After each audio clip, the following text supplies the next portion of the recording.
Disney on OLX Bayanihan. Ay, nasa loob ba kayo? Actually, isa po kayo sa mga nanalo at napili nung OLX Bayanihan. Una, hindi ko po alam kasi dapat talaga mag-sell lang ako ng iPhone.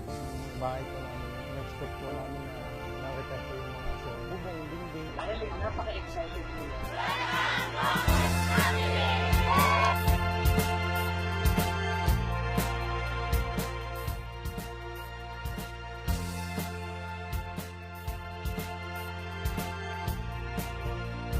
Next naman, nandito po tayo ngayon sa Buena Rosa, Laguna para sorpresahin ang ating napiling OLX lister. Dito lang sa OLX Bayanihan.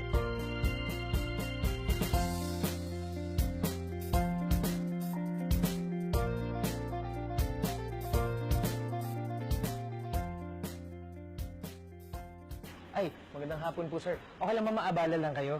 Nagsusurvey lang po kami dito sa area, sa OLX po kami. Pwede ko po makuha yung full name nyo? Genesis Toquero po. And occupation? Student. Narinig niyo na po ba ang OLX dati? Opo. Saan niyo po siya narinig?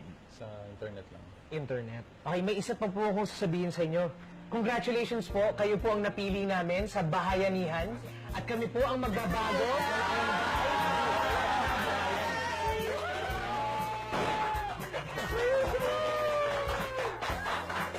Anong nararamdaman mo ngayon? Siyempre, masaya ako. Mga gusto kong baguhin, madami. Okay. Well, sisimulan natin yan sa tulong ng mga partners natin. Yan, ito po ang mga partners natin from PSID. Of course, ang mga partners natin sa OLX. Ang ating life coach. Ang ating partner sa construction. So sila po ang mga tutulong para baguhin ang lahat ng mga yan. Salamat. Nag-start ako sa Makati.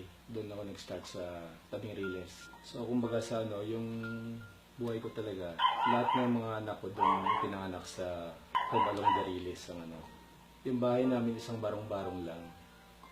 Yung mga bubong namin, yung mga tagpi-tagpi na merong mga goma ng gulong ng truck na nakukuha, bato.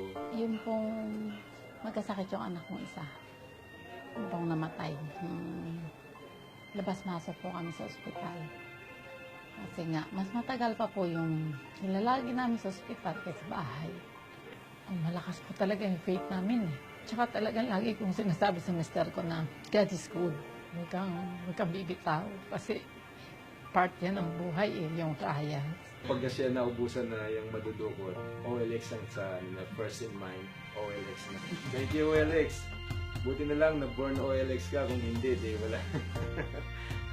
Naramdaman ko kanina ay siyempre, masaya. Sa dami-dami ng members sa OLX na isa kami sa mga napili. Hindi pa kasi siya OLX, member talaga ako. Tsaka nag-push talaga ako magbenta na magbenta na hindi ko naman expect na may mga ganyang project sa OLX. Tapos ako pa yung nanalo. Ang pinaka-babaguhin siguro namin is more on dagdag ng spaces, dagdag ng mga cabinets, dagdag ng mga storage. Then we will provide some lightings, then additional storage and shelves for the bedrooms. Then also we'll make some pull-out bed para din sa mga additional na bata na nag-i-sleep. Okay, gamit po ang OLX, ibibenta na po natin ang mga bagay na hindi na nila kailangan sa bahay. Itong TV na to, bakit niyo ibibenta to? Ito kasi hindi na rin namin nagagamit. Kaya meron pa kami isang TV. Kaya yun, ibenta na lang.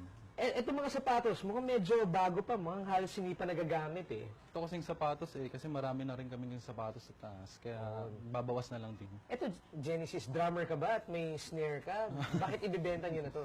Ito sa kapatid ko ay nung nag-aaral siya, ginagamit niya to. Tapos ngayon, halos bago lang din. Kaya hindi na rin niya nagamit. Saglit lang. Oh, okay. Okay, Genesis, kami na bahala dito sa mga gamit na hindi nyo na kailangan sa bahay. Pero sa ngayon, meron pa kami isa pang sorpresa sa iyo at sa pamilya nyo. Ngayon, magbihis kayo at dadali namin kayo sa isang hotel para makapag-relax at ipapakilala namin kayo sa aming life coach para maturuan kayo sa mga pwede nyo mabago sa inyong buhay. Okay ba yon? Okay na, okay. Alright, tara, let's go! Nandito po tayo ngayon sa Villa Gania para makapagbakasyon ang family ni Genesis. Pero, hindi lang po sila nandito para makapagbakasyon. Nag-invite po tayo ng isang life coach para tulungan sila mabago ang kanilang buhay. Kung gagawin natin, tulungan namin kayo na ma-establish yung mga goals sa buhay sa iba't ibang aspeto ng buhay, kagaya ng financial, pagnegosyo, health, wellness, at ang goal talaga namin is mapalabas yung potential mo bilang tao. So, nandito kami ngayon sa bahay ni Genesis at excited na kami na surprisahin sila sa bago nilang bahay!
Speechless.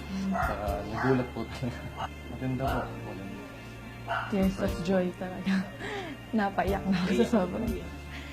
Sobrang saya po.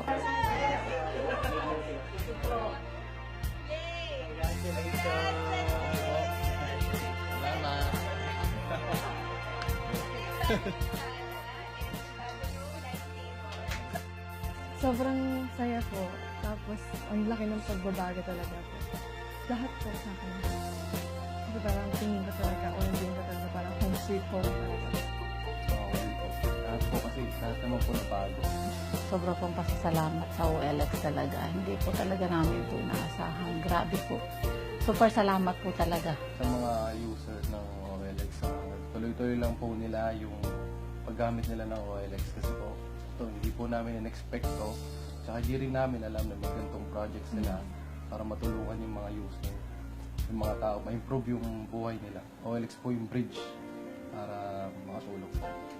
Nakita niyo kung paano nabago ng OLX ang bahay at buhay ng pamilya Roquero dito lang sa Laguna. Our next stop, Pampanga.